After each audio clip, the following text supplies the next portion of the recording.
Carson, California, it is time for the main event of the evening. 12 rounds of boxing for the WBA, WBC, IBO Middleweight Championship of the World. Brought to you by Triple G Promotions and Don King Productions, presented by Chivas Regal. What are you fighting for? Tecate, the official beer of boxing. Sponsored by Cessna Bank, Today, Forever, and Trans Telecom. Sanctioned by the California State Athletic Commission, Executive Officer Andy Foster, and Chairman John Caravelli. Your three judges scoring this bout at ringside on the 10-point must system, Barry Lindenman, Steve Morrow, and Alejandro Rochin. And when the bell rings and the action begins inside the ring, your referee in charge, Jack Reyes. And now, ladies and gentlemen, the judges are ready, the fighters are ready, the world is ready. Carson, California, make some noise if you are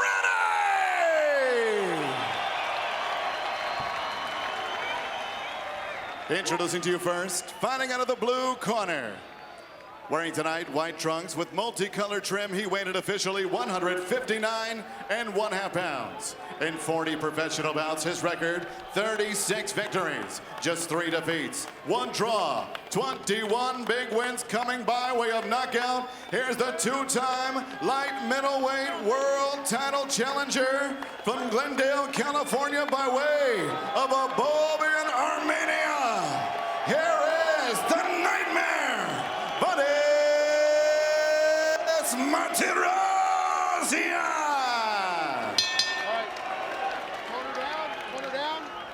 And next, his opponent across the ring, fighting out of the red corner. Wearing white trunks, trimmed in black, he weighed in 160 pounds even. As a professional, he is unbeaten, 37 victories, including 33 knockouts, no defeats, and 1 draw.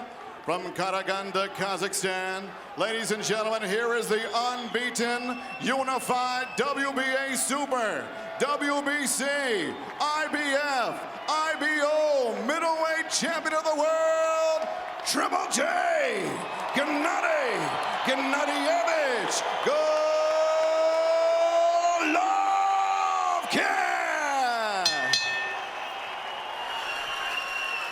Once again, referee Jack Reese with the final instruction.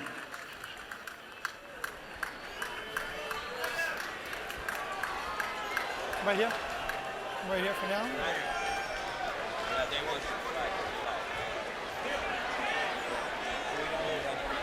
Guys want to exchange the flags? Okay, come here. Just Edmund, right at the line. I'm going to let him work in here. Same thing, it's a little bit high right here. I'm going to let him work. Mouthpiece, mouthpiece. I gave you both instructions. I just want to remind you, please listen and follow my commands at all times. Protect yourself at all times. Fight hard, fight clean. Good luck to both of you. You know, Triple G, and some people may be seeing him for the first time. They heard about this monster, Triple G, and last fight was on pay-per-view, and here you can just watch him on regular HBO. Triple G has his reputation because you were guaranteed not only action, but a knockout in his fights. Hasn't been the case in his last 2 fights. Let's see if he can get healthy here against Martirosyan.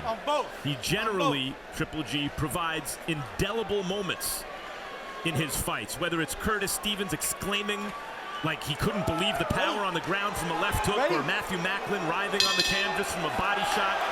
See if he has one of those moments in him tonight. And Max, you mentioned that this feels like a throwback to an old-time HBO fight. For you, here's one more reason we haven't even mentioned so far. Vanes Martirosyan is promoted by Don King. It's hard to find that in the sport yet, or still at this hour. But here it is, a Don King promoted fighter in against Gennady Golovkin. Martirosyan's flashing a nice jab. Throwing some good combinations already. Martirosyan sticking the jab in Golovkin's mouth. Golovkin lands a left hook. Oh, Martirosyan's hurting. Golovkin known for his scary power in both hands, and would like to remind fans of that after his last couple fights. That's what happens, again, when you fight top fighters like Daniel Jacobs and Canelo Alvarez. Martirosyan considered a level below that. Yeah, he thrown a good jab already here, though, Max. Popping Gennady's head back a couple times. Gennady landed a good hook on him, popping his head back one time. So we're getting some good exchanges in early. The bad thing for Vanes is that their 24-month layoff is going to tear early. Later in the fight, he'll get back comfortable and get in position. Well, Martirosyan has been in the gym, Roy, and he says he's been in the gym for the last 17 months fairly continuously. But when you have not been in a real fight for a long time, almost 2 years in his instance, are you more susceptible to power shots? Much more susceptible because you're not used to that movement and having that crowd there. The crowd drains so much energy from a fighter, as most real fighters know. Secondly, when you haven't been in there, the little things, the timing, the making a guy miss by a hairline, I mean, it's very difficult to do because you don't know that feeling until you get out there and have it again. They say the last thing to leave a fighter is his punch. But we've also seen fighters age and lose that knockout snap. Roy, you think Triple G still has that vaunted power? Well, Triple G does, and Max, I meant to tell you a little earlier too, we always talk about Triple G being 36 years old, but Triple G is an elite fighter. An elite fighter at 36 is not a bad fighter still. Floyd Mayweather was still dominating people at 36 years old. It's changed over the last decade or so. Of course it has. So 36 is not an old fighter, especially when you haven't taken a lot of punishment. And for those who haven't seen him before, we talk about Triple G's power. Max has made the point that you expect to see knockout power from Triple G, but CompuBox counts him as the most prolific jabber in boxing. He lands more than 10 jabs per round. Nobody else in boxing has done that. And he's landed 14 this round. A hard right hand by Martirosyan knocks Golovkin back. I think Vanes just hurt Golovkin a little bit. I agree, and he hit him with a good right-hand counter before he landed the left. Followed by a good jab, yes. Golovkin landed 15 jabs on the round, but only one hard power shot. Martirosyan hit him in the mouth with a right hand. That might have been the best punch of the round. Stop looking for one. Let's get into a groove going, okay? Little jab, little feint. You're not feinting it now.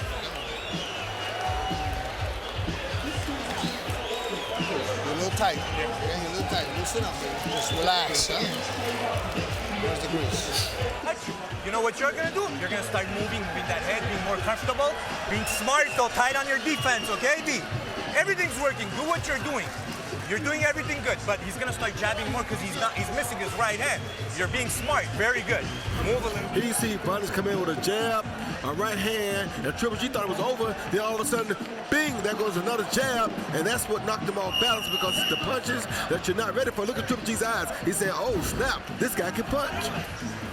Yeah, I thought it was the right hand that had stunned him a little bit, but actually it was the follow-up left. Vanes Martirosyan came up in boxing in Southern California. A lot of Mexican fighters, a lot of gym wars.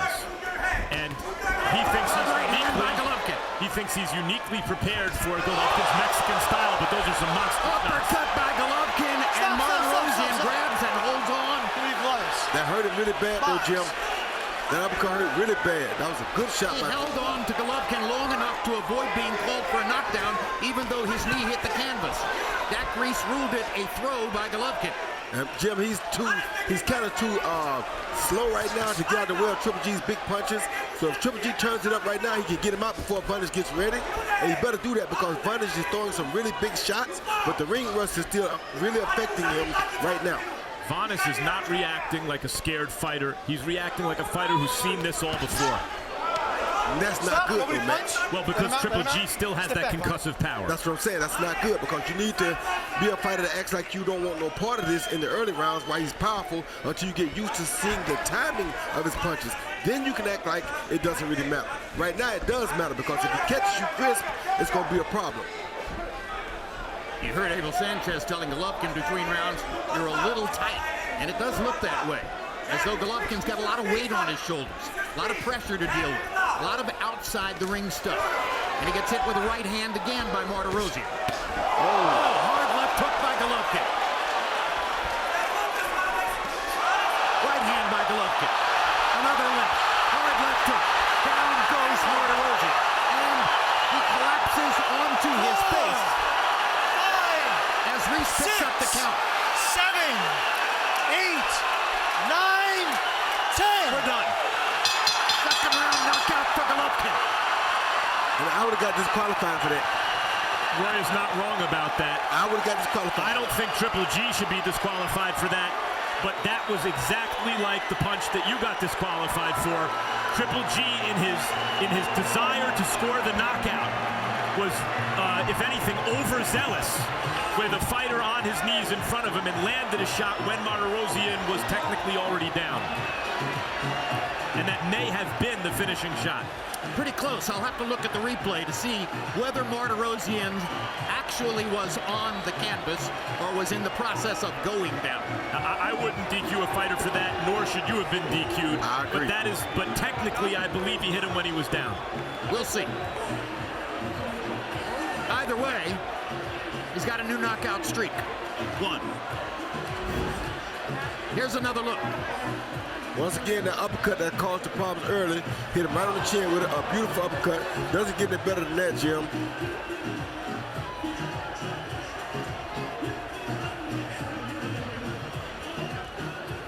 Now you see him coming in for the attack. Overhand right over the top, which Vanes had got caught with several times before. He comes back with a jab, another jab, a good jab to set up the right hand again. Another great shot, followed by tap right hand, a big left hook, and that pretty much finished Vanes right there. Followed by right hand, but Vanes was out at that point. Another hook, boom, and now Vanes is done. And there's a right hand, he's down right there on the ropes, and here's a, well, he was going down, so it wasn't that bad. I don't think his knee had reached the canvas, but the glove may have. Technically, he's down the moment that the glove touches the canvas. Yeah, let's look at it again. Haven't watched that. If the ropes are holding you up, you're down. That's right. And I think the ropes are holding him up. But guys, that was a clean knockout, even if it was a little messy at the end. That would never, I think, rise to the level of DQ if it's called properly. I totally agree, and you've got an excellent referee in there to make the call. Jack Reese is one of the very best. Now here's Reese as the count reaches 9, 10, and he waves it off. And Golovkin seems to let out a little air, relaxing finally after all the turmoil and the tension and the decision-making he's had to go through in these last few months. And now let's go to ring announcer Joe Martinez with the particulars on the KO. Ladies and gentlemen, the end comes at the official time. 1 minute, 53 seconds, round number 2. Referee Jack Reese reaches the count of 10 for your winner by KO victory. He is still unified middleweight champion of the world, Triple J, Gennady Golovkin.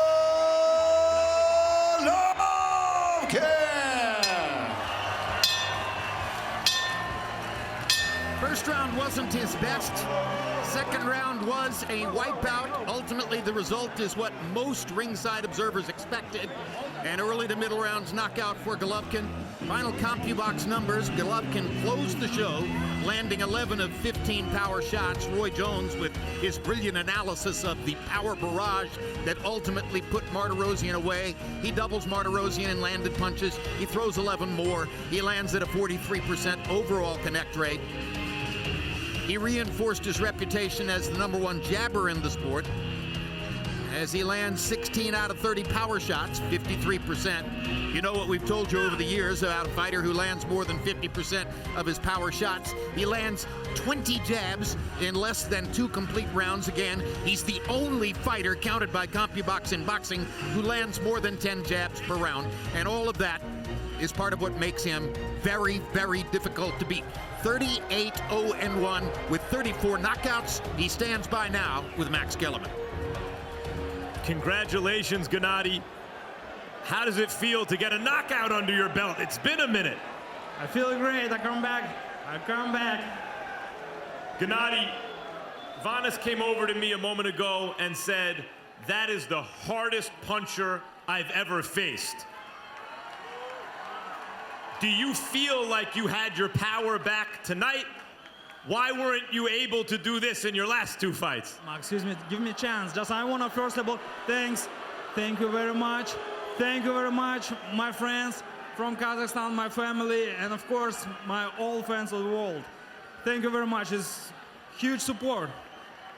And of course, yeah, Vanes, he is very good fighter. He punched me a couple of times, you know, just after first round, I said, this is serious business. This is serious fight. That's what it looked like. It looked like he got your attention at the end of the first round, and you came out all business in the second.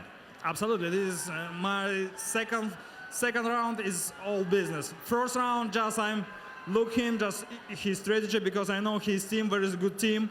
Congrats, and just, you know, just second round, this is true business. Given the date at which Canelo had to pull out of tonight's fight that was supposed to take place in Las Vegas, you had to come up with a last-minute replacement opponent.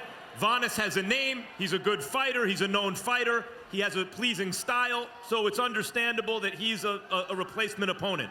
But now this fight is over. The middleweight division is chock full of opponents who suddenly seem willing to fight you. What do you want to happen now? I want everybody. First of all, this is belt, this is Cinco de Mayo, thank you WBC family. This is big gift to all people, so congrats guys, just Cinco de Mayo forever. When you say everyone, obviously the hope would be a Canelo rematch on Mexican Independence Day weekend. Is that what you're interested in? Absolutely, he's ready, just I'm ready every time. Are there any other middleweights out there who you'd be interested in making a fight with? It doesn't matter for me. I'm still champion last 9 years. Just I have a lot of belts. Just guys, just come and just take my belt. But the reason I ask for names now is because a couple years ago, the division didn't have a lot of interesting fighters. But now Daniel Jacobs has made a real name for himself. Charlo is there. Andrade's around. There are suddenly a lot of good fighters in the division. Are there any of those named fighters who are elite fighters that you would like to fight? Hopefully, we're very soon see you this fight with these guys. It doesn't matter for me. With who? To clean out the division. Absolutely. Gennady, thank you very much. Good to see you again.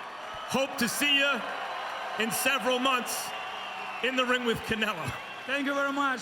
Thank you very much for everybody, for your support, and congratulations for Cinco de Mayo. Thank you, guys. Jim. That's why he's so popular. Roy Jones, let's take another look at the knockout sequence. This is a traditional angle replay. Then we're going to take a look at another one. But once again, run us through what happened here. Well, he was going at him. He had him hurt. He knew he had him hurt. He went a big left hook right there. That took the fight out of him. That's another right hand. That left hook definitely took the fight out of him. He looked like he was down, and then he threw a shot. Now, we couldn't tell that the knee was down or not. But in this new angle that we've never seen on camera before, this is going to tell us something different. There's a right hand. Another tap followed by the big left hook, boom, which ended the fight pretty much. A straight right hand, another hook right there, and down goes the knee, and down the knee, and here comes the right hand. Roy Jones Jr. would have been brutally disqualified if that was Roy Jones Jr. in his prime. I don't care what nobody tell me. If he was in the state of New Jersey and